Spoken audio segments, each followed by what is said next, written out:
ನೀನು ಎಲ್ಲ ಪತ್ರಿಕಾ ಧರ್ಮ ಮರ್ತು ಬಿಟ್ರು. ಈಗ ಏನಿದ್ರು ಉದ್ಯಮ ಹಣ ಆಯ್ತು. ನೀನು ಹಣ ಕೊಟ್ಟಿಯ, ಅತ್ಯಾಚಾರಿಯನ್ನ ದೇವರಂತ ಮಾಡ್ಬಿಡ್ತೀವಿ. ಅತ್ಯಾಚಾರ ಮಾಡು, ನೀನು ಕೊಲೆ ಮಾಡು, ಒಂದು ಪೆಟ್ಟಿಗೆ ತಂದು ಕೊಡು ಪತ್ರಿಕೆಯವರಿಗೆ, ನೀನು ದೇವರಾಗ್ಬಿಡ್ತೀಯ, ನೀನು ದೊಡ್ಡವನಾಗ್ಬಿಡ್ತೀಯ. ಮಾಧ್ಯಮದವರು ಬಿಸ್ನೆಸ್ ಮ್ಯಾನ್ಗಳಾಗ್ಬಿಟ್ಟಿದ್ದಾರೆ. ಬಿಸ್ನೆಸ್ ಓಪನ್ ಆಗಿ ಹೇಳ್ತೀನಿ, ನಾನು ಕೂಡ 23 ವರ್ಷದಲ್ಲಿ ಪತ್ರಿಕೆಯಲ್ಲಿದ್ದು ಈಗ ಒಂದು ಸಂಸ್ಥೆ ನಡೆಸ್ತಾ ಇದ್ದೀನಿ, ವಿಜಯ ಟೈಮ್ಸ್ ಅಂತ. ನನಗಂತೂ ನಾನು ಇನ್ನೊಂದು 4-5 ತಿಂಗಳಷ್ಟೇ ನನ್ನಿಂದ ನಡ್ಸೋಕ್ಕಾಗೋದು. ಮೋಸ್ಟ್ಲಿ ನನ್ನಿಂದ ಇನ್ನು ಆಗಲ್ಲ, ಯಾಕಂದರೆ ಪ್ರಾಮಾಣಿಕವಾಗಿ ಯಾವ ಪತ್ರಿಕೆಯನ್ನೂ ನಡ್ಸೋಕ್ಕಾಗಲ್ಲ ಅಂತ ಸತ್ಯವನ್ನು ನಂಬಿಬಿಟ್ಟೆ ನಾನು. ಅರ್ಥ ಆಯಿತು. ನೀನು ಎಲ್ಲ ಪತ್ರಿಕಾ ಧರ್ಮ ಮರ್ತು ಬಿಟ್ರು. ಈಗ ಏನಿದ್ರು ಉದ್ಯಮ ಹಣ ಆಯ್ತು. ನೀನು ಹಣ ಕೊಟ್ಟಿಯ, ಅತ್ಯಾಚಾರಿಯನ್ನ ದೇವರಂತ ಮಾಡ್ಬಿಡ್ತೀವಿ. ಅತ್ಯಾಚಾರ ಮಾಡು, ನೀನು ಕೊಲೆ ಮಾಡು, ಒಂದು ಪೆಟ್ಟಿಗೆ ತಂದು ಕೊಡು ಪತ್ರಿಕೆಯವರಿಗೆ, ನೀನು ದೇವರಾಗ್ಬಿಡ್ತೀಯ, ನೀನು ದೊಡ್ಡವನಾಗ್ಬಿಡ್ತೀಯ. ಮಾಧ್ಯಮದವರು ಬಿಸ್ನೆಸ್ ಮ್ಯಾನ್ಗಳಾಗ್ಬಿಟ್ಟಿದ್ದಾರೆ. ಬಿಸ್ನೆಸ್ ಓಪನ್ ಆಗಿ ಹೇಳ್ತೀನಿ, ನಾನು ಕೂಡ 23 ವರ್ಷದಲ್ಲಿ ಪತ್ರಿಕೆಯಲ್ಲಿದ್ದು ಈಗ ಒಂದು ಸಂಸ್ಥೆ ನಡೆಸ್ತಾ ಇದ್ದೀನಿ, ವಿಜಯ ಟೈಮ್ಸ್ ಅಂತ. ನನಗಂತೂ ನಾನು ಇನ್ನೊಂದು 4-5 ತಿಂಗಳಷ್ಟೇ ನನ್ನಿಂದ ನಡ್ಸೋಕ್ಕಾಗೋದು. ಮೋಸ್ಟ್ಲಿ ನನ್ನಿಂದ ಇನ್ನು ಆಗಲ್ಲ, ಯಾಕಂದರೆ ಪ್ರಾಮಾಣಿಕವಾಗಿ ಯಾವ ಪತ್ರಿಕೆಯನ್ನೂ ನಡ್ಸೋಕ್ಕಾಗಲ್ಲ ಅಂತ ಸತ್ಯವನ್ನು ನಂಬಿಬಿಟ್ಟೆ ನಾನು. ಅರ್ಥ ಆಯಿತು.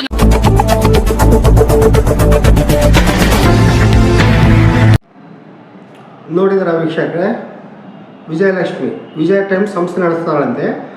ಈ ಮಾತು ಹೇಳಿಬಿಟ್ಟು ಸುಮಾರು 2 ವರ್ಷ, 2.5 ವರ್ಷ ಆಗಿರಬೇಕು, ಎಲ್ಲ ಒಂದು ಪ್ರೈವೇಟ್ ಸ್ಟೇಜ್ನಲ್ಲಿ. ಏನು ಪ್ರಾಮಾಣಿಕತೆಗೆ ಬೆಲೆ ಇಲ್ಲಂತೆ, ಪ್ರಾಮಾಣಿಕತೆಯಿಂದ ಪತ್ರಿಕೆ ಸಂಸ್ಥೆ ನಡೆಸ್ತಾ ಇಲ್ಲಂತೆ. ಅಂದರೆ ಆಯಮ್ಮ ಇನ್ನೊಂದು ಮಾತು ಹೇಳ್ತಾಳೆ, ಇನ್ನು ನಾನು ಕೂಡ 4-5 ತಿಂಗಳು ಮಾತ್ರ ಚಾನಲ್. ಇವಾಗ ಈ ವರ್ಷ ಯಾವ ವರ್ಷ 2026. ಆಯಮ್ಮ ಹೇಳಿದ್ದು ಯಾವಾಗ 2023 ಐ ಥಿಂಕ್, 22-23 ಅಂದರೆ 3 ವರ್ಷ ಆಯಿತು. 3 ವರ್ಷದಲ್ಲಿ ಚಾನಲ್ ನಿಲ್ಲಿಸಿದಾಳೆ ಆಯಮ್ಮ. ಎಲ್ಲ ಸುಳ್ಳು. ಜನಗಳನ್ನ ಬಕ್ರ ಮಾಡಲಿಕ್ಕೆ ಅದೊಂದು ಟೆಕ್ನಿಕ್ ಇಟ್ಕೊಂಡಾಳೆ ಈ ಅಮ್ಮ. ಪ್ರಾಮಾಣಿಕತೆಗೆ ಬಗ್ಗೆ ಈ ಅಮ್ಮ ಲೆಕ್ಚರಿಂಗ್ ಕೊಡ್ತಿದ್ದಾಳೆ. ಈ ಅಮ್ಮನ ಪ್ರಾಮಾಣಿಕತೆ ಮುಂದೆ ನಾನೇ ಹೇಳ್ತೀನಿ, ದಯವಿಟ್ಟು ಅದನ್ನು ಕಂಪ್ಲೀಟಾಗಿ ನೋಡಿ, ಆಮೇಲೆ ನೀವು ಕಾಮೆಂಟ್ ಮಾಡಿ, ಏನಾದರೂ ಕಾಮೆಂಟ್ ಮಾಡಿ. I am ready to take yes. Okay, done.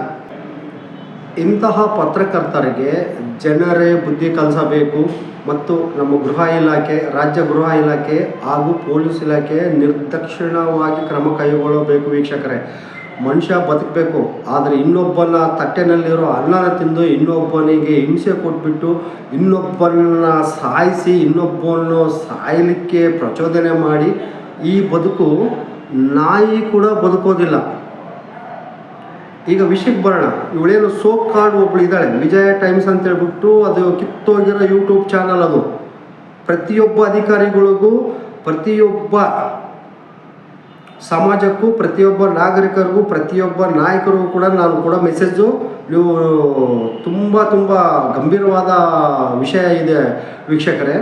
ಇವಳು ಏನು ಮಾಡ್ತಾಳೆ ಅಂತಂದರೆ, ಸ್ಟೇಜಲ್ಲಿ ಹೋಗ್ತಾಳೆ, ಯಾರೋ ಅವ್ರದ್ದೇ ಒಂದು ಟೀಮ್ನಲ್ಲಿ ಕರೀತಾರೆ, ಸ್ಟೇಜಲ್ಲಿ ಕೂತ್ಕೊಂಡು ಈ ಟೈಮ್ನಲ್ಲಿ ನಮಗೆ ಪತ್ರಿಕೆ ನಡ್ಸೋಕ್ಕಾಗಲ್ಲ, ಚಾನಲ್ ನಡ್ಸೋಕ್ಕಾಗಲ್ಲ. ಲಕ್ಷ್ಮಿ, ನೀನು ಏನೇನು ಮಾಡ್ತಿದೀಯ ಅನ್ನೋದು, ನೀನು ಎಲ್ಲೆಲ್ಲಿ ಸ್ಟಿಂಗ್ ಆಪ್ರೇಷನ್ ಮಾಡಿದೆ ಅದನ್ನು ನಾವು ಫಾಲೋ ಅಪ್ ಮಾಡ್ತಾ ಇದ್ವಿ.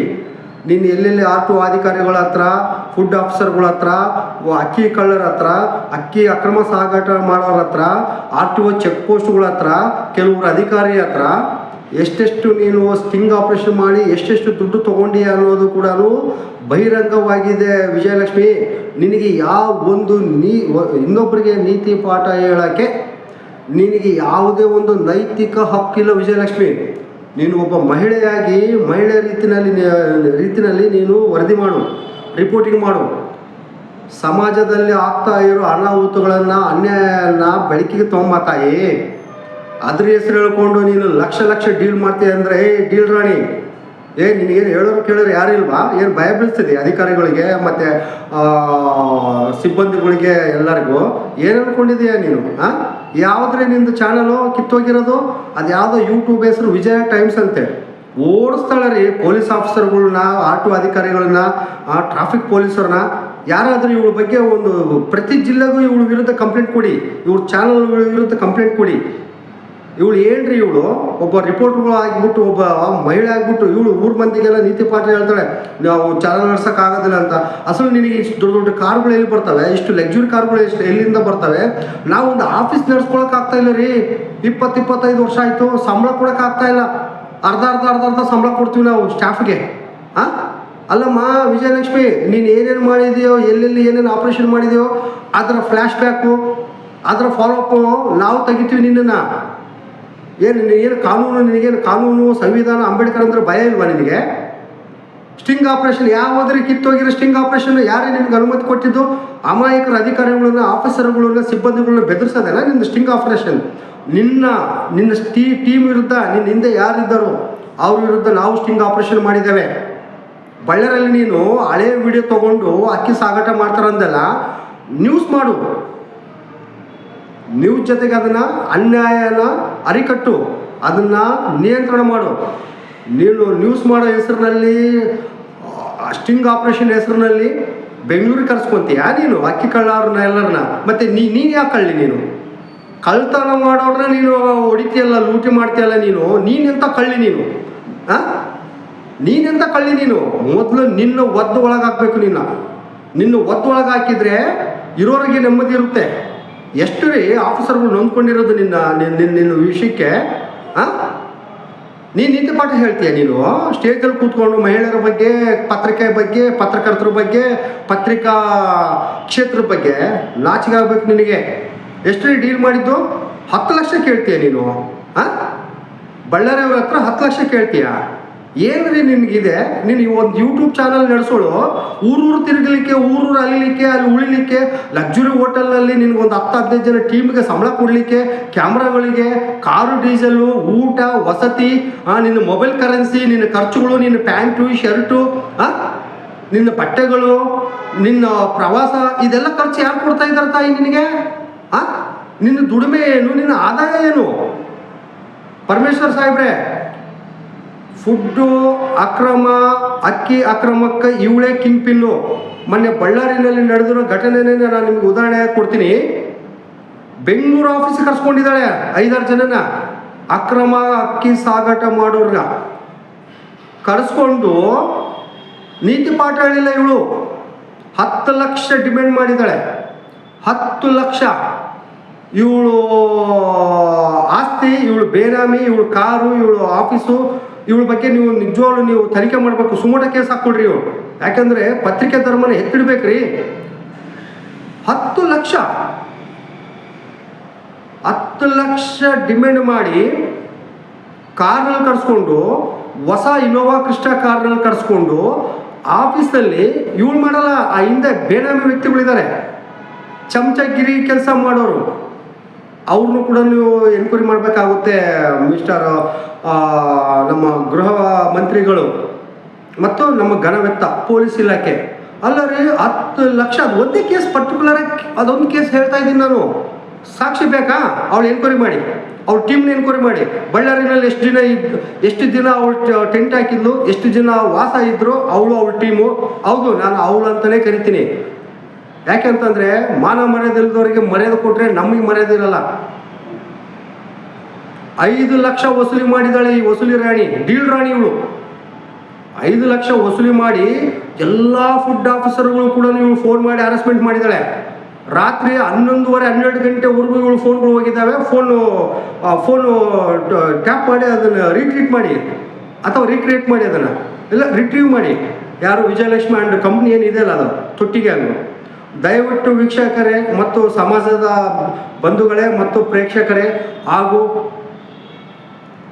ಸರ್ಕಾರ, ಘನವೆತ್ತ ಸರ್ಕಾರ, ಅಲ್ಲ ರೀ, ಬೇಳೆಯದ್ದು ಹೊಲ ಮೇಯ್ದ್ರೆ ಹೆಂಗ್ರಿ? ಏನಮ್ಮ ನೀನು ನ್ಯಾಯ ಕೊಡ್ತೀನಿ? ನೀನು ಲಕ್ಷ ಲಕ್ಷ ವಸೂಲಿ ಮಾಡ್ತೀಯಲ್ಲ ನೀನು. ಹಳೆ ವಿಡಿಯೋನ ಇಟ್ಕೊಂಡು ಮತ್ತೆ ಮೊನ್ನೆ ಡಿಮ್ಯಾಂಡ್ ಮಾಡಿದ್ದಾಳೆ ಇವಳು. ಹಳೆ ವಿಡಿಯೋನ ಇಟ್ಕೊಂಡು ಮತ್ತೆ ವೈರಲ್ ಮಾಡಿ ಮತ್ತೆ ಡಿಮ್ಯಾಂಡ್ ಮಾಡಿರೋಂಥ ಇದಿದೆ. ಯಾಕೆ ಇವಳಿಗೆ ಕಾನೂನು ಇಲ್ವಾ? ಇವಳಿಗೆ ಪೊಲೀಸ್ ವ್ಯವಸ್ಥೆ, ಇವಳಿಗೆ ಸೆಕ್ಷನ್ಸ್ಗಳು, ಇವಳಿಗೆ IPC ಇವು ಯಾವ ಬರಲ್ವಾ? ಅಲ್ಲ ರೀ, ಅದೊಂದು ಯೂಟ್ಯೂಬ್ ಚಾನಲ್ ರೀ. ಸ್ಟೇಟ್ ಲೆವೆಲ್, ನ್ಯಾಷನಲ್ ಲೆವೆಲ್ ಕೂಡ ಈ ಮಟ್ಟಕ್ಕೆ ಇಳಿಯಲ್ಲ. ಏನೋ ವಿಜಯಲಕ್ಷ್ಮಿ ಅಂತಂದರೆ ಏನೋ ದೊಡ್ಡದಾಗಿ ಸಮಾಜಕ್ಕೆ ಏನೋ ಕೊಡುಗೆ ಕೊಡ್ತಾಳಂತೆ. ಅವ್ರು ಕೊಡುಗೆ ಕೊಡ್ತಿರೋದು ವಸೂಲಿ ಮಾಡೋದು. ಇದನ್ನು ಅರ್ಥ ಮಾಡ್ಕೊಡ್ರಿ ಪ್ರತಿಯೊಬ್ಬರು. ಇಷ್ಟಕ್ಕೆ ಈ ಎಪಿಸೋಡ್ ಮುಗಿಸ್ತಾ ಇದ್ದೀನಿ ವೀಕ್ಷಕರೇ. ಒಂದೊಂದು ಸುಮಾರು ಒಂದು 100-108 ಅದು 108 ಇದಲ್ಲ, ಅಷ್ಟು ಎಪಿಸೋಡ್ ಆಗ್ತವೆ ಇವಳ ವಿರುದ್ಧ. ಅಷ್ಟು ಗಂಭೀರ ಆರೋಪಗಳು, ಅಷ್ಟು ವಸೂಲಿಗಳು. ಏನಿದು? ಅಲ್ಲ, ನೀವು ಸ್ಟಿಂಗ್ ಆಪರೇಷನ್ ಮಾಡೋಕ್ಕೆ ಒಂದಾದ್ರೂ ನ್ಯಾಯ ಸಿಕ್ಕಿದ್ದೇನೆ? ಒಂದಾದ್ರೂ ಕೇಸ್ ಆಗಿದ್ದೇನಾ?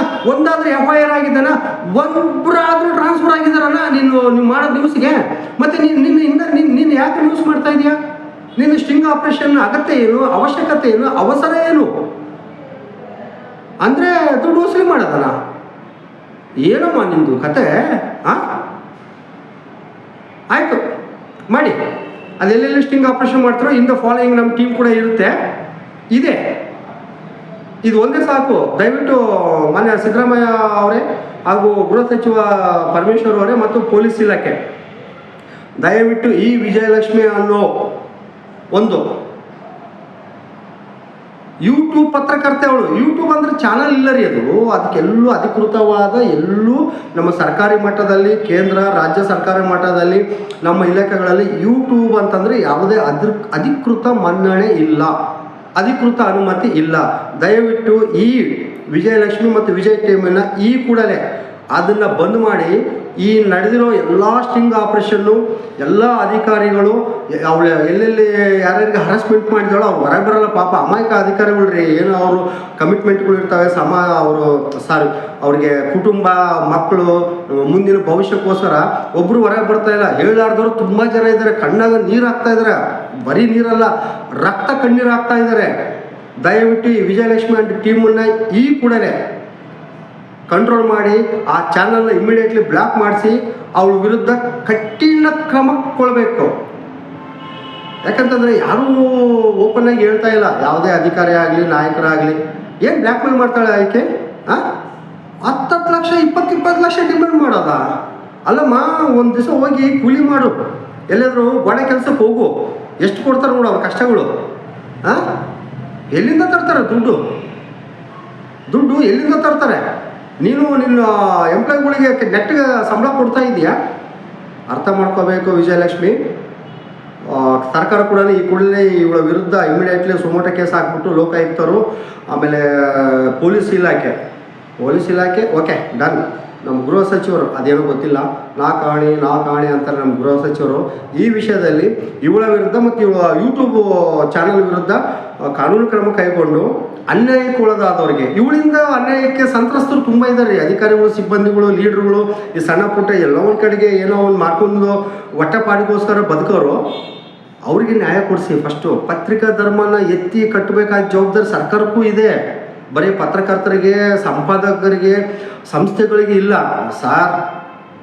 ಈ ಹಿನ್ನೆಲೆಯಲ್ಲಿ ದಯವಿಟ್ಟು ಸರ್ಕಾರ ಮತ್ತು ಪೊಲೀಸ್ ಇಲಾಖೆ ಎರಡೂ ಸೇರಿಕೊಂಡು ಹಾಗೂ ಲೋಕಾಯುಕ್ತ ಇವಳ ವಿರುದ್ಧ ಮತ್ತು ಇವಳು ನಡೆಸ್ತಿರೋ ಯಾವುದಿದು ವಿಜಯ್ ಟೈಮ್ಸ್ ವಿರುದ್ಧ ಈ ಕೂಡಲೇ ಸುಮೋಟೋ ಕೇಸ್ ಹಾಕ್ಕೊಂಡು ಆ ಚಾನಲ್ ಫಸ್ಟ್ ಬ್ಲಾಕ್ ಮಾಡಿ ಅನ್ಯಾಯಕ್ಕೆ ಒಳಗಾದವ್ರಿಗೆ ನ್ಯಾಯ ಒದಗಿಸ್ಕೊಡ್ಬೇಕಂತ ನನ್ನ ಈ ವಿಡಿಯೋದ ಸಂದೇಶ. ಹೆಂಗಿದೆ ನ್ಯೂಸು? ಎಂಜಾಯ್ ಮಾಡಿ. ಮುಂದಿನ ಎಪಿಸೋಡ್ನಲ್ಲಿ ಭೀಕರವಾದ ವಿಜಯಲಕ್ಷ್ಮಿ ನ್ಯೂಸ್ ಹೇಳ್ತೀನಿ. ನೀನು ಎಲ್ಲ ಪತ್ರಿಕಾ ಧರ್ಮ ಮರ್ತು ಬಿಟ್ರು, ಈಗೇನಿದ್ರು ಉದ್ಯಮ ಹಣ ಆಯ್ತು. ನೀನು ಹಣ ಕೊಟ್ಟಿಯ, ಅತ್ಯಾಚಾರಿಯನ್ನ ದೇವರಂತ ಮಾಡ್ಬಿಡ್ತೀವಿ. ಅತ್ಯಾಚಾರ ಮಾಡು, ನೀನು ಕೊಲೆ ಮಾಡು, ಒಂದು ಪೆಟ್ಟಿಗೆ ತಂದು ಕೊಡು ಪತ್ರಿಕೆಯವರಿಗೆ, ನೀನು ದೇವರಾಗ್ಬಿಡ್ತೀಯ, ನೀನು ದೊಡ್ಡವನಾಗ್ಬಿಡ್ತೀಯ. ಮಾಧ್ಯಮದವರು ಬಿಸ್ನೆಸ್ ಮ್ಯಾನ್ಗಳಾಗ್ಬಿಟ್ಟಿದ್ದಾರೆ. ಬಿಸ್ನೆಸ್ ಓಪನ್ ಆಗಿ ಹೇಳ್ತೀನಿ, ನಾನು ಕೂಡ 23 ವರ್ಷದಲ್ಲಿ ಪತ್ರಿಕೆಯಲ್ಲಿದ್ದು ಈಗ ಒಂದು ಸಂಸ್ಥೆ ನಡೆಸ್ತಾ ಇದ್ದೀನಿ, ವಿಜಯ ಟೈಮ್ಸ್ ಅಂತ. ನನಗಂತೂ ನಾನು ಇನ್ನೊಂದು 4-5 ತಿಂಗಳು ಅಷ್ಟೇ ನನ್ನಿಂದ ನಡ್ಸೋಕ್ಕಾಗೋದು, ಮೋಸ್ಟ್ಲಿ ನನ್ನಿಂದ ಇನ್ನು ಆಗಲ್ಲ. ಯಾಕಂದರೆ ಪ್ರಾಮಾಣಿಕವಾಗಿ ಯಾವ ಪತ್ರಿಕೆಯನ್ನೂ ನಡ್ಸೋಕ್ಕಾಗಲ್ಲ ಅಂತ ಸತ್ಯವನ್ನು ನಂಬಿಬಿಟ್ಟೆ ನಾನು. ಅರ್ಥ ಆಯಿತು.